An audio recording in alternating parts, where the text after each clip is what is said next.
अस्सलाम वालेकुम एवरीवन। जी तो कैसे सब, होपफुली सब ठीक ठाक अपने घरों में सेफ, हम भी अल्हम्दुलिल्लाह ठीक ठाक। जी तो आज मैं लेके आई हूँ आपके लिए बहुत ही ज़बरदस्त ताकत वाला जूस और इसके फ़ायदे जान के आप हैरान हो जाएंगे। Grep fruit fibre, vitamin A और सी, पोटाशियम और एंटीऑक्सीडेंट से भरपूर होता है। इसमें 91% पानी होता है जो प्यास को कम करके जिस्म में पानी की कमी को दूर करता है। अगर दवाओं की बजाय ग्रेप फ्रूट जैसे फलों का इस्तेमाल किया जाए तो हम बहुत ज़्यादा हेल्दी लाइफस्टाइल की तरफ राग़िब हो सकते हैं और ये बहुत सी जानलेवा अमराज से भी बच सकते हैं। और स्पेशली आगे आ रहा है जी रमज़ान, और रमज़ान में भी ये हमारी प्यास की कमी को बहुत हद तक कंट्रोल करता है। यहाँ पे मेरे पास 2 अदद ग्रेप फ्रूट हैं, ठीक है। यहाँ पे सबसे पहले मैटर करता है इसको कटिंग करने का तरीका। सो आप साथ साथ इसका कटिंग करने का तरीका देखें और मैं आपको इसके और भी ज़्यादा बेनिफिट्स बताऊँगी। आपकी क़ुव्वत मुदाफ़ित को बढ़ाता है, आपके दिल और मैदे के निज़ाम को बेहतर करता है, कैंसर और दमा जैसी बीमारियों से भी महफूज रखता है और स्पेशली ये स्किन को बहुत ज़्यादा ग्लो करता है, हड्डियों और जोड़ों को मजबूत करता है और आपको जितनी भी किस्म के कोई भी स्किन से रिलेटेड इन्फेक्शन वगैरह हो, बैक्टीरिया से ये हिफाजत करता है। देख लें इसके कितने ज़्यादा बेनिफिट्स हैं। इस दफ़ा रमज़ान भी नॉर्मल मौसम में ही आएगा, सो आप कोशिश करिएगा इसको ज़रूर इफ्तारी के टाइम भी इस्तेमाल करें, क्योंकि अगर तो आप चाहते हैं कि आप सारा दिन हेल्दी रहें तो उसके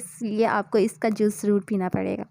मोस्टली लोग इसको वेट लॉस के लिए भी इस्तेमाल करते हैं। सो ये सोने पे सुहागा वाला काम है। इससे तो आपकी स्किन जो ग्लो होती ही होती है, आपका वेट भी बहुत जल्दी से रिड्यूस हो जाता है। और यहाँ पे जो इन सब कमियों को ये पूरा करता है, उसके साथ ये 5 हैरत अंगेज़ इसके तभी फ़ायदे हैं। उनमें से सबसे पहला ये बुढ़ापे के अमल के ख़िलाफ़ मज़ाहमत करता है, मतलब आप पे जल्दी बुढ़ापा नहीं आने देता। उसके बाद जिस्मानी वज़न में कमी करता है, चिकनी जिल्द के ख़िलाफ़ जद्दोजहद करता है। मीन्स कि जिन लोगों की बहुत ज़्यादा ऑयली स्किन है इसको भी ये प्रोटेक्ट करता है, इतनी जल्दी ऑयली नहीं होने देता। उसके बाद ये कोलेस्ट्रॉल की सतह में कमी लाता है, बालों की में जो खुश्की आ जाती है उस पर ये बहुत हद तक कंट्रोल करता है। मीन्स कि अगर आप इसको अपनी रूटीन में 1 गिलास इसका जूस अपनी रूटीन में शामिल कर लें तो आपको बहुत ही ज़्यादा इसके बेनिफिट मिलेंगे।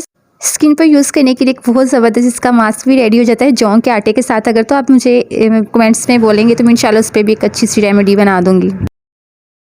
सो कम टू दी पॉइंट। अब यहाँ पे मैंने आपको इसको पील ऑफ करने का और इसको तकरीबन पीसेस में डिवाइड करने का तरीका बता दिया। और अब यहाँ पे आपने इसके अच्छे से बीज निकालने हैं। मैं आपके साथ बहुत ही इजी तरीका शेयर करने वाली हूँ। जिनके घर में मोस्टली ग्राइंडर या फूड फैक्ट्री वगैरह इस तरह की मशीनें नहीं हैं, वो आप इस जूस को किस तरह रेडी कर सकते हैं, उसके लिए आपको ये तरीका बताया जा रहा है। अगर तो आप ग़िज़ाइयत से भरपूर वाला जूस पीना चाहते हैं तो आप इस तरह जग में बनाएंगे, इससे सब न्यूट्रिशन इसमें ऐड हो जाएंगे, वरना तो न्यूट्रिशंस काफ़ी हद तक ज़ाया हो जाते हैं। यहाँ पे मैंने तकरीबन खोल के मैंने चकोतरा ग्रेप फ्रूट को मैंने इसमें ऐड किया है, ताकि इसमें अगर कहीं ना कहीं कोई बीज रह गया तो वो भी इसलिए निकाल सकूँ। इसके बाद ही यहाँ पे आप देखें मैंने इसमें कोई भी पानी वगैरह कुछ भी ऐड नहीं किया है, हमने विदाउट पानी ही इसको ग्राइंड करना है। यहाँ पे मैंने तकरीबन 2 चम्मच मैंने इसमें शुगर ऐड की है। शुगर थोड़ा सा ये खट्टा होता है, सो इसलिए आप हल्की फुल्की शुगर ऐड कर लें। अगर वेट लॉस के लिए इस्तेमाल करें तो बिल्कुल भी ना करिएगा। और यहाँ पे मैंने इसमें नॉर्मल सॉल्ट ऐड किया है। अगर आपके पास घर में ब्लैक नमक है, काला नमक है, तो वही इसमें ऐड करके उससे बहुत ज़्यादा बेनिफिट मिलता है और टेस्ट में भी बहुत अच्छा टेस्ट आता है।